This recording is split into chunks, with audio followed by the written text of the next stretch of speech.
বাংলাদেশি হিন্দুদের দেশ ছাড়া করবে মোদি, কি ডকুমেন্টস হাতের কাছে রাখতে হবে, 1971 সালের আগের হতে হবে কি না।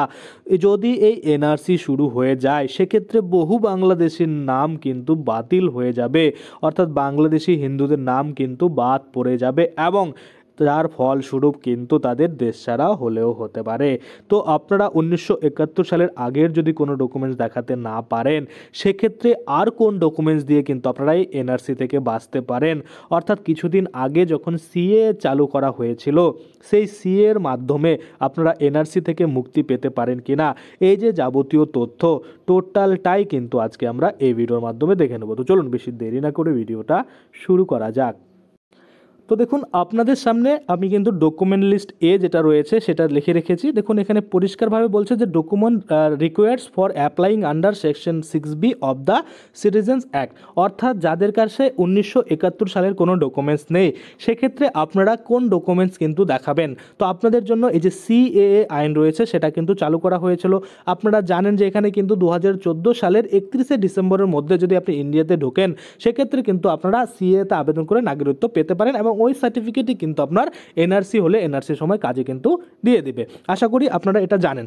এবার আমরা দেখব ডকুমেন্ট লিস্ট এতে কি কি বলা হয়েছে। দেখুন, a copy of any one of the following document to prove that the applicant is an national of Afghanistan or Bangladesh or Pakistan, অর্থাৎ এখানে বলছে এখানে যতগুলো ডকুমেন্টস বলা হয়েছে তার মধ্যে যে কোনো একটা ডকুমেন্টস আপনাকে দেখাতে হবে যেটা থেকে কিন্তু প্রুভ হবে যে আপনি আফগানিস্তান বা বাংলাদেশ বা পাকিস্তান থেকে কিন্তু এসেছেন। এক নম্বরে কি বলছে, copy of the passport issued by the government, অর্থাৎ যদি পাসপোর্ট আপনাদের থেকে থাকে আফগানিস্তান বাংলাদেশ পাকিস্তানের সেক্ষেত্রে সেটা দেখালেই কিন্তু হবে। কিন্তু আপনারা বলবেন যে আমরা তো এক কাপড়ে পালিয়ে এসেছি, আমাদের কিন্তু নেই কোনো কিছু, কোনো ব্যাপার নেই, সেটার জন্য কিন্তু সলিউশন রয়েছে, আমি লাস্টে আপনাদের বলে দিচ্ছি। দ্বিতীয়ত রেজিস্ট্রেশন সার্টিফিকেট কার দ্বারা, দেখুন এখানে পরিষ্কার বলছে যে রেজিস্ট্রেশন সার্টিফিকেট বা রেসিডেন্টাল পারমিট যদি আপনার থেকে থাকে এফআরআরও বা এফআরও দিয়ে তাহলে কিন্তু হবে। ধরুন আপনারা পালিয়ে আসার পরে ইন্ডিয়ার গভর্নমেন্ট আপনাদের এফআরও বা এফআরআরও কোনো সার্টিফিকেট দিয়েছিল সেটা থাকলেও কিন্তু হয়ে যাবে।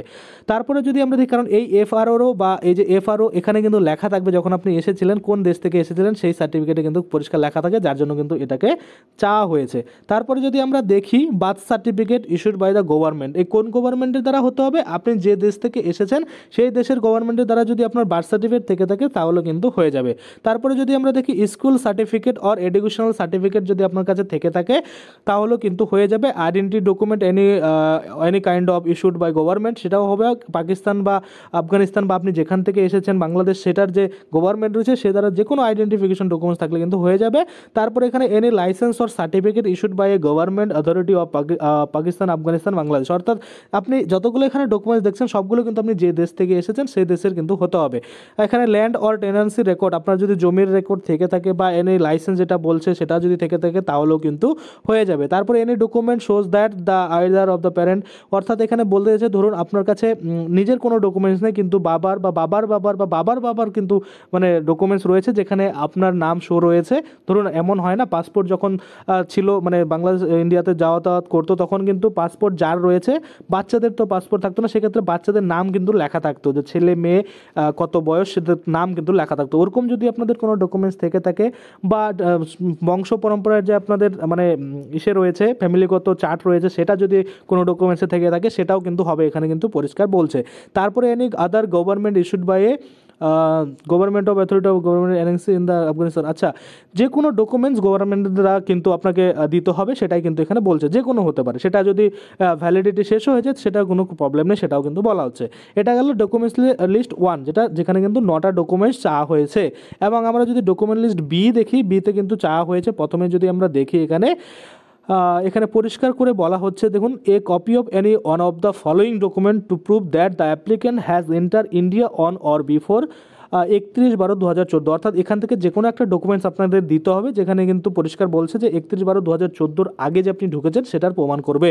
যেমন copy of visa or immigration stamp, তারপর রেজিস্ট্রেশন সার্টিফিকেট হতে পারে, এফআরও যেটা রয়েছে বা এফআরও আমরা যেটা আগে দেখলাম উপরে রয়েছে ডকুমেন্ট লিস্ট এতে, এবং slip issued by the census যদি জনগণনার কোনো স্লিপ থেকে থাকে, গভর্নমেন্টের ইস্যুড কোনো লাইসেন্স থেকে থাকে, ration card, any other letter যেটা গভর্নমেন্টের দ্বারা, birth certificate, land record, pen card, any other document যেগুলো গভর্নমেন্ট কিন্তু দিয়েছে, ব্যাংকের কোনো কাগজপত্র, তারপরে জমির রেকর্ড, ইন্স্যুরেন্স কোনো কপি, ইলেকট্রিক বিল বা ইলেকট্রিকের যে পেপার সেগুলো যদি থেকে থাকে, কোর্টের যদি কোনো আপনার রেকর্ড থেকে থাকে, কোর্টের কোনো কাগজপত্র থেকে থাকে, তারপরে এমন কোনো ডকুমেন্ট যেখানে আপনি চাকরি করছেন বা এমপ্লয়ি রয়েছেন, সে কাজ করছেন, এমপ্লয়ারের কোনো ডিটেলস থেকে থাকে, তারপরে ধরুন school living certificate, academic certificate, municipality trade licence, তারপরে ম্যারেজ সার্টিফিকেট, এগুলোর মধ্যে যে কোনো একটা হলেই কিন্তু হবে, যেগুলো কিন্তু অবশ্যই 31/12/2014 আগে ইস্যু হতে হবে, না হলে কিন্তু আবার সেটা ভ্যালিড হবে না।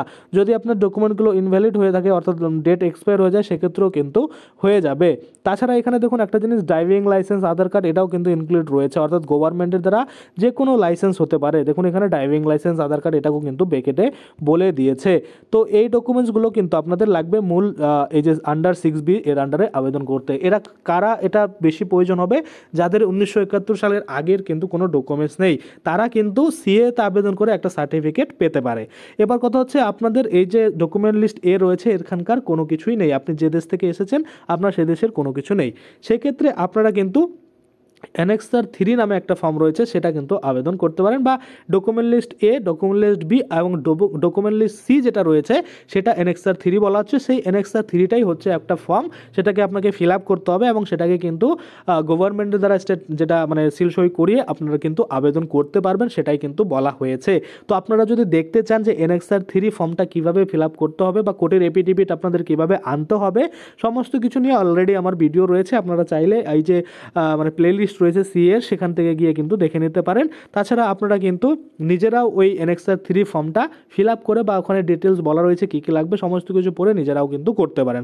আশা করি আপনারা বুঝতে পারছেন। আজকের জন্য ভিডিওটা এখানেই শেষ করব। যদি ভিডিওটা ভালো লাগে অবশ্যই একটা লাইক করে দেবেন। যদি আমার চ্যানেলে প্রথমবার ভিজিট করে থাকেন, নিচে একটা রেড কালার সাবস্ক্রাইব বাটন দেখবেন, ওখানে ক্লিক করে সাবস্ক্রাইব করতে পারেন। আর পাশে যে বেল আইকনটা রয়েছে ওখানে ক্লিক করে বেল আইকনটাকে এনেবল করে দেবেন। তাতে করে কী হবে, যখনই আমি এই ধরনের কোনো ভিডিও বানাবো সেটার যে নোটিফিকেশন সেটা কিন্তু আপনার কাছে পৌঁছে যাবে।